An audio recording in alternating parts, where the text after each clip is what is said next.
verse number 19, chapter 3 of Daniel.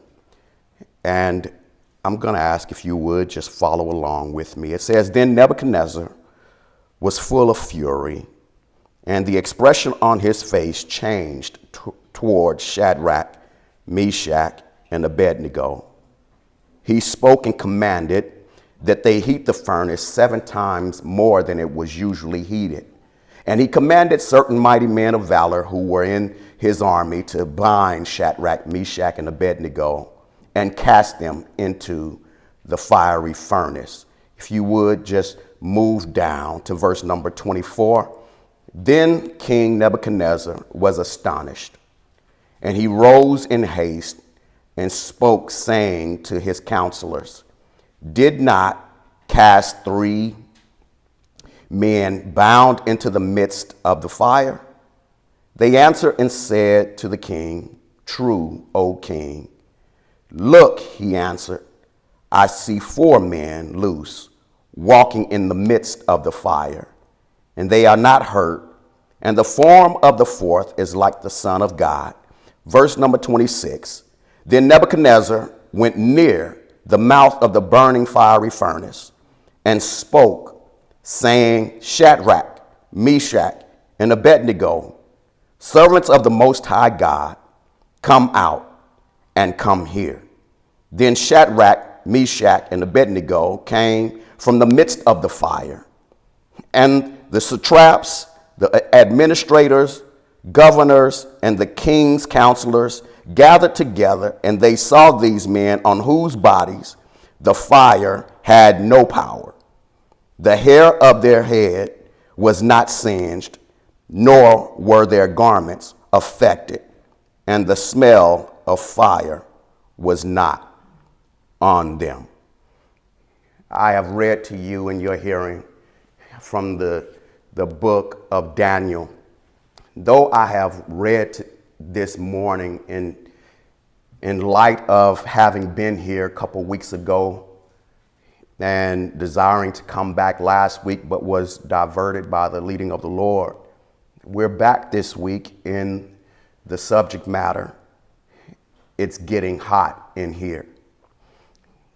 This text is easy for all of us who have grown up in church and have understood the story through Sunday school, through BTU, through YPWW, through Bible Band, through various teachings where we would all read only parts of this story and read it as past tense, and we would all recognize that the church would be in a tizzy and in an uproar and shouting and dancing victoriously as we would read this story over and over again about the 3 Hebrew boys in the fiery furnace and how we would see that they would come out unscathed, and we would all shout at how victorious God really was in their circumstance.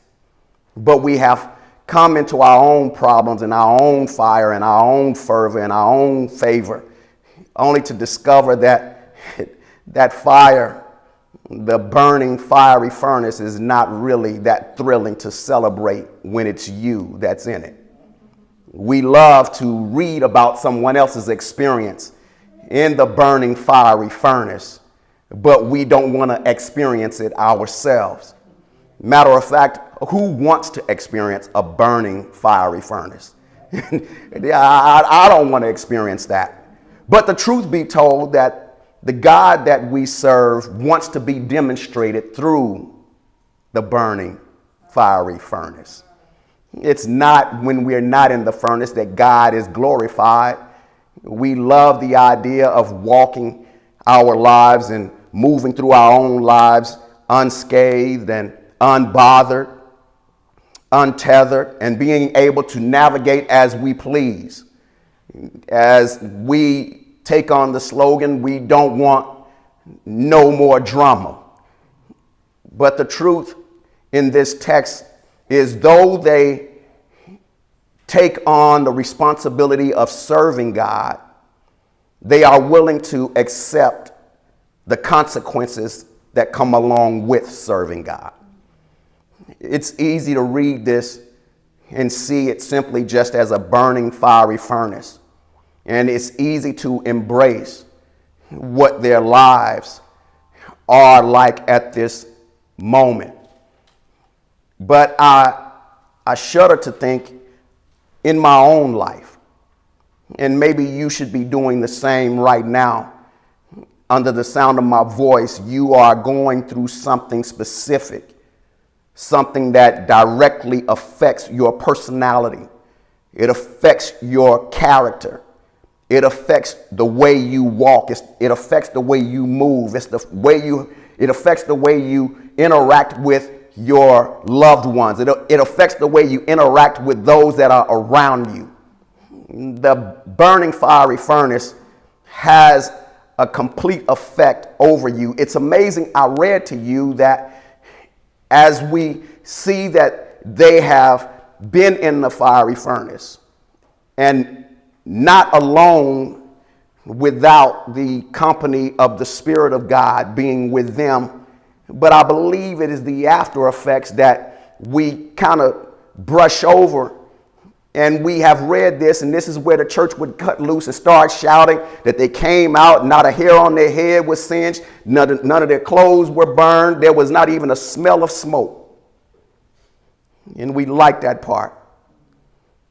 But I don't think that for many of us, if not all of us, can say this same thing about our own lives. You may not be in a proverbial or in a literal burning fiery furnace, but you are in the proverbial burning fiery furnace.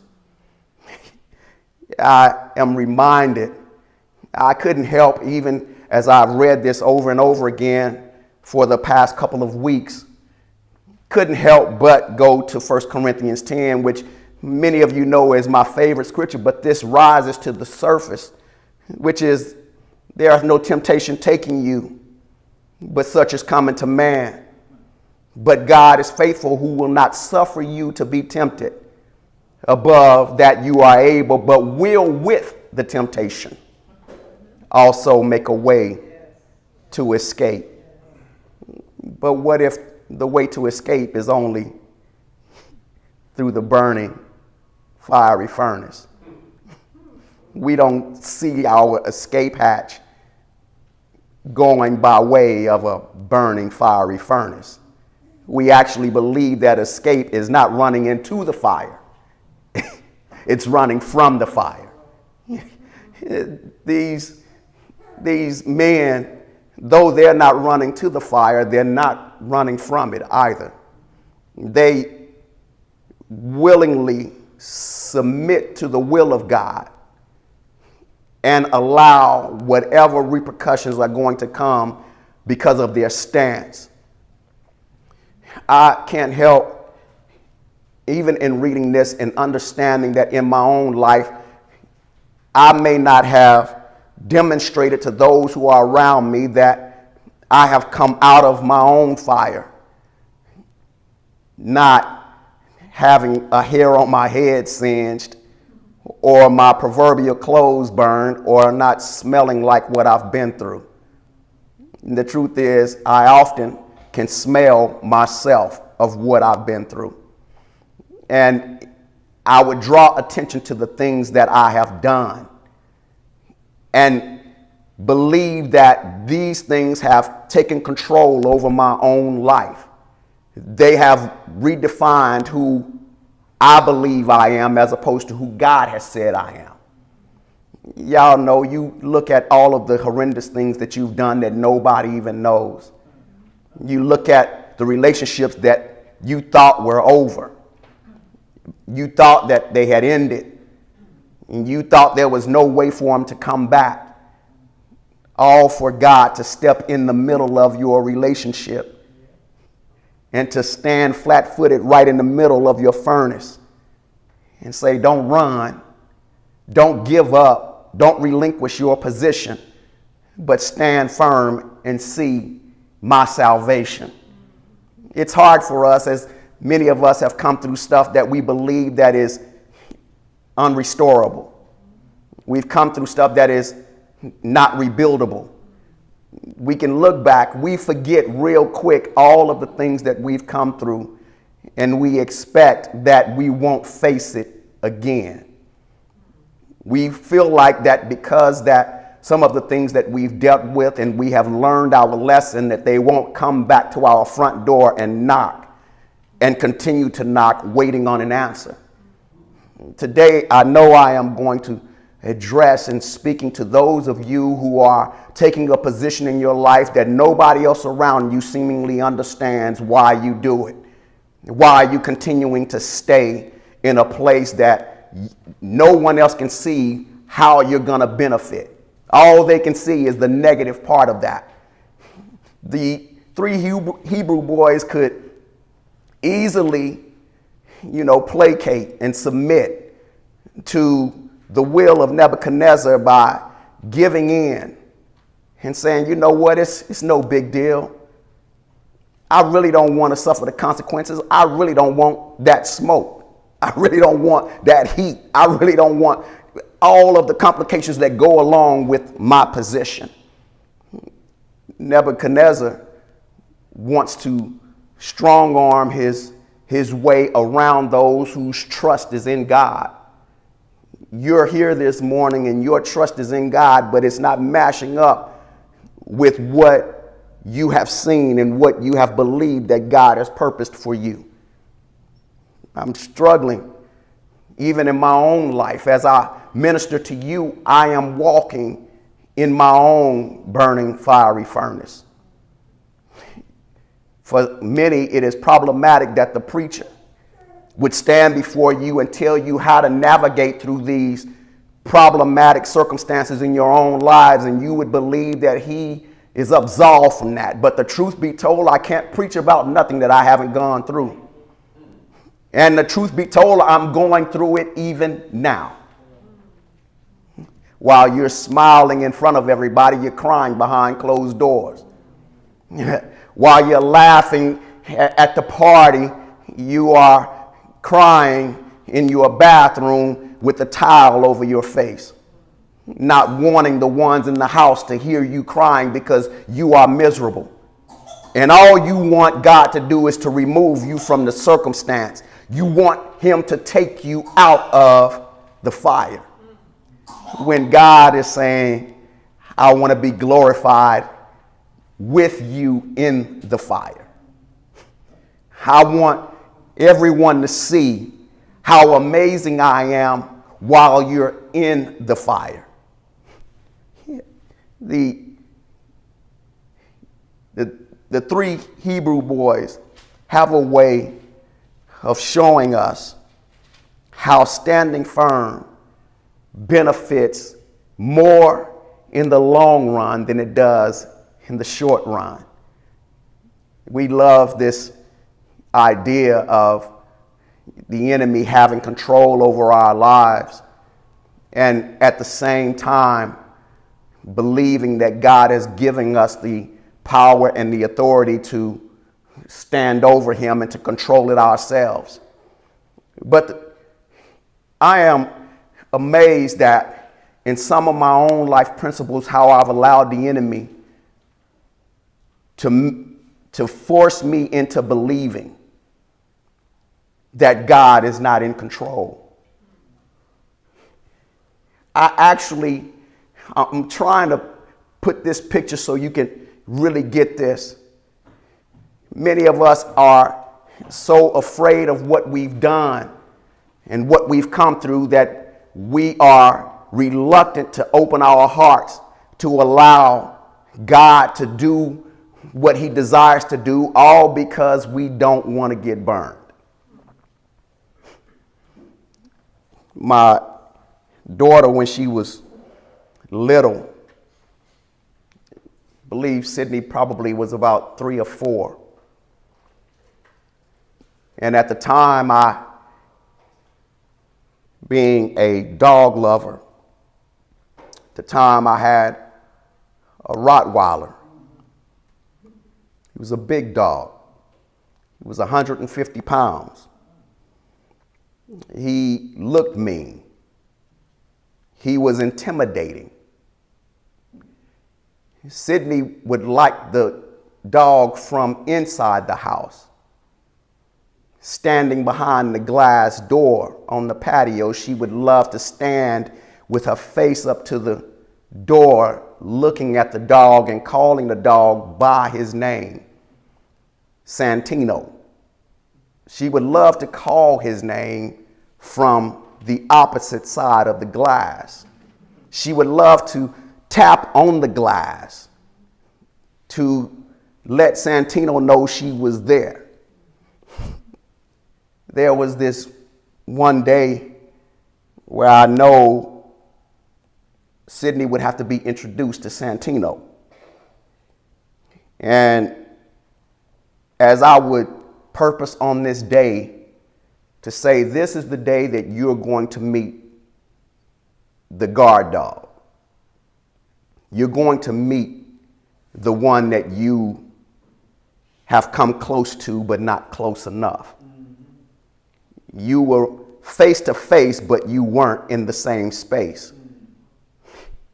I would reach down and I would grab her with my wife standing close by, who was leery and reluctant to allow me to take her outside to introduce her face to face with Santino.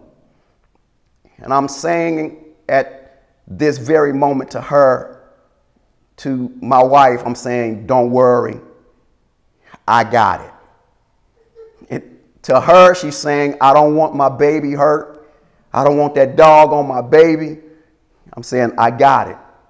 There are some things that we must allow to take place in order for you to know that you actually have control over the enemy. Now, in this case, just picture this, that Santino is the proverbial enemy. And I myself would pick Sydney up in my arms, a place of security, a place of benefit and reassurance to her because she's in my arms. And I take her outside and close the sliding door behind me. And as I'm standing out there, Santino is running around me in excitement that I'm out there and I have someone new to introduce. So he's anticipating getting to smell and orient himself around Sydney. As Sydney is looking at Santino and watching him from a higher vantage point, she can kind of sense something is about to happen. She goes from her hand being just draped around my neck to squeezing my neck. I haven't done anything yet, but she can sense that there's something about to happen. She squeezes my neck and I take her from around my neck and I put her face to face with me and I say, this is something that must happen. I know you don't understand this. You may not understand everything that I'm saying, but I won't let him harm you. That wasn't reassurance enough, because she would go from that point of gripping my neck to being face to face with me to now starting to whine, because she knows that I'm about to do something that she is not ready for.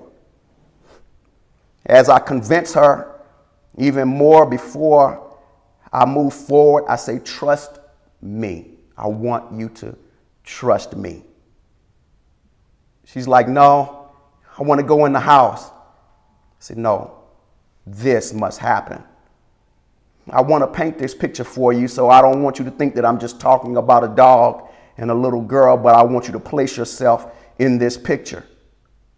As I put her down on the ground, Santino is running circles real fast around both of us, and he is eager to introduce himself to Sydney. Sydney at this moment is screaming at the top of her lungs. She is reaching for me to pull her up and hold her back in the safety and comfort of my own arms. But I am at this point where I'm saying this must happen. You must be in line to know that he is here to protect you. And I must train him to protect you. As she's screaming and hollering, Sabrina is standing on the opposite side, and she's pacing back and forth and looking intently at what is transpiring and almost wanting to come out to get her from me. And I hold Sydney in between my legs and I take my hands off of her. When I take my hands off of her, Santino runs around her and he starts to lick her in the face. Sydney's expecting a bite, but he's licking her. Many of us have given the enemy so much control, but he can't do anything because God is the one that's controlling him. When the enemy just blows your way, you expect that he's destroyed you. When the enemy is just swatting at you, you think that he struck you. That's how we start to panic in our own fiery furnace, is we just look at the enemy operating and we believe right away that everything is going to hell in a handbasket. But God says, no, I'm still in control. As I got Sydney there, after about 5 minutes, her screams reduced down to a whimper. As her whimper kind of subsides as she stands there, she realizes that she's not bit. She realizes that the dog is not even permitted to jump on her because I have the dog so under control that he won't even jump on. All he does is lick her in the face. And I allowed him to do that for only a short period until I said, stop. Once I said stop, he was good to go. He realized at this point that Sydney was mine. And the closer she stood to me, the more he understood that she was a part of me. You stand closer to God, the enemy knows that you are a part of God. I feel God right in here.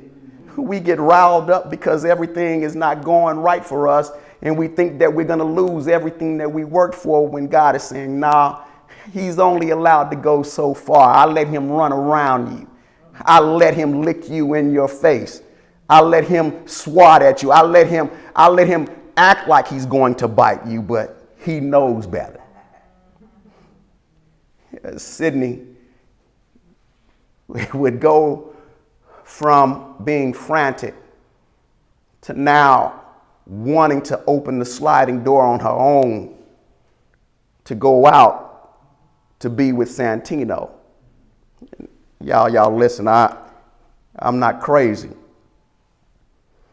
As a dog lover, and as I believe, as I've trained my dog well, still entrust that dog to be with her alone. That I still had to give some oversight.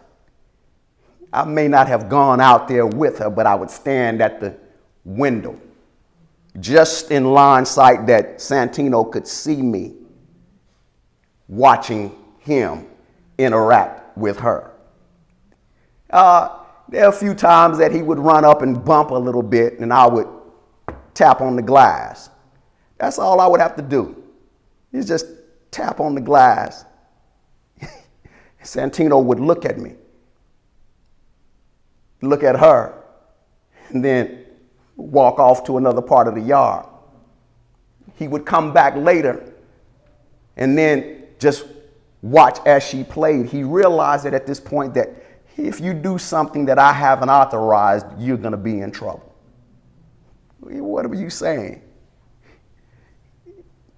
The Shadrach, Meshach, and Abednego were in a place where even the fire couldn't touch them because God hadn't even authorized the fire to even touch them.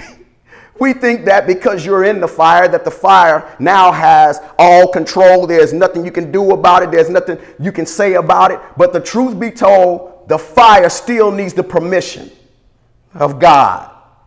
Your circumstance still needs God's permission to consume you. Yeah, the bad part of a relationship still needs God's consent. The downside of your own life still needs God's consent. I'm here. And if you are sitting at home and you're holding coffee in your hand, look down at you. Look at yourself. Look at how you're seated. Look at how you're standing, and look at where you're living, and look at what you're driving, and look at the job you have, and still be able to say to yourself, I came out better than I went in. We have this thing, I'm about to close. We have this thing of believing that whatever we're going through defines who we are. So we have problems of moving past the things that we have encountered in our own lives. We talk about being divorced. We talk about being separated. We talk about being terminated. We talk about losing jobs. We talk about our houses being foreclosed. We talk about losing our vehicles that have been repossessed. We talk about all of the things that have happened. But we don't talk about the victories that we won. We don't celebrate all of the accomplishments that we look back on those things as if we have garnered those things, as we have required that this is the part that is essential for our lives. I told you a couple weeks ago that I equate the fire part of our lives in 3 stages. Favor is stage 1. Favor is stage 1. That is the part where God blesses us and we believe that this is the best part and nothing else will happen. When God gives you something, this is his favor. We start shouting and dancing and telling everybody about our accomplishments. Let you get a promotion tomorrow or get a raise, and you will tell somebody, God has given you favor, the favor of God.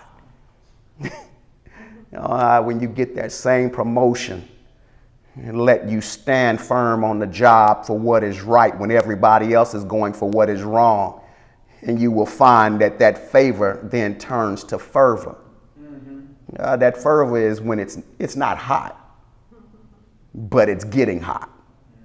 That means that their view of you is changing. The one who is accommodating, the one who is nice, who speaks well, but when you stand flat-footed and you say, this is what I stand on, that's when they turn up the thermostat. And you're trusting that it's not causing anything. I told somebody before, I said that one of the things that many of us miss is when we speak up for what is right, trouble is guaranteed to follow. Shadrach, Meshach, and Abednego were standing for what was right, even though they had favor. They got fervor.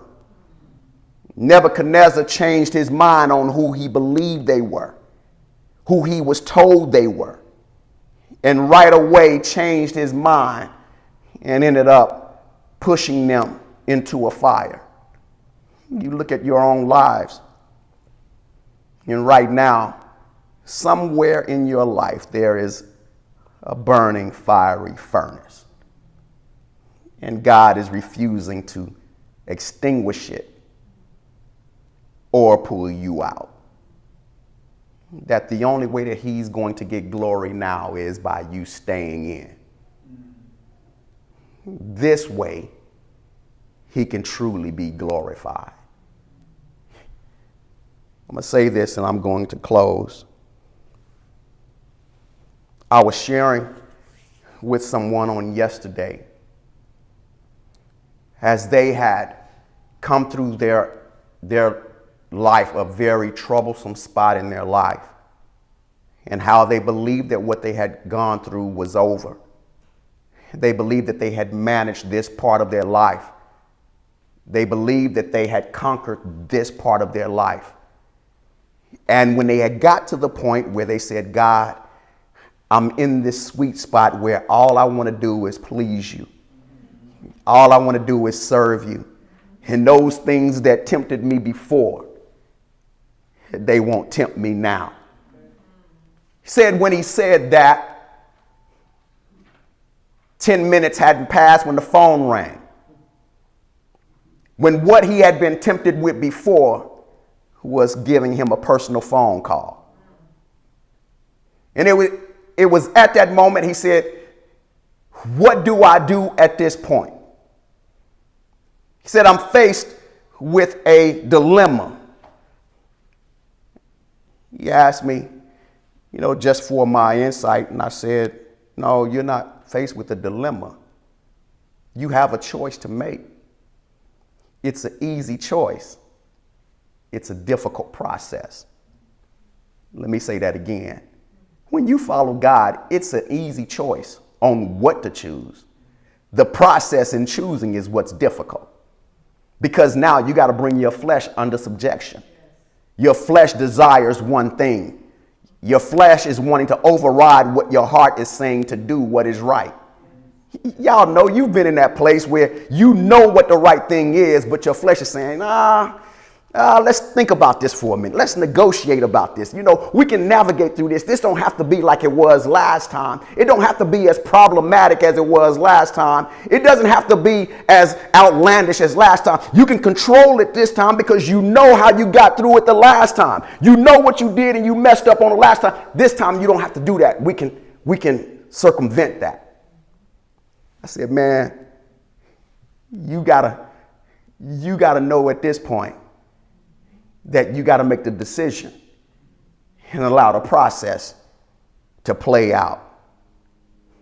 I say that today. I have been speaking to you about the burning fiery furnace, and some of you are probably saying, I'm not going through anything right now and it doesn't even affect me. Yeah, I'm going to tell you today that you have one coming. And that choice is going to be, how will you choose to handle the burning fiery furnace in your own life? We can all shout over Shadrach, Meshach, and Abednego, but they're not going through your circumstance. And neither are you going through theirs. So you come to this point now where you say, you know what? I'm trusting God. I'm going to embrace whatever comes with me standing on God's word for my life. I'm going to stand regardless. When you've done all you can in standing, then you know the only thing you can continue to do is to stand. It's burning around you, but all you can do is stand. You can't make any other decision except to stand.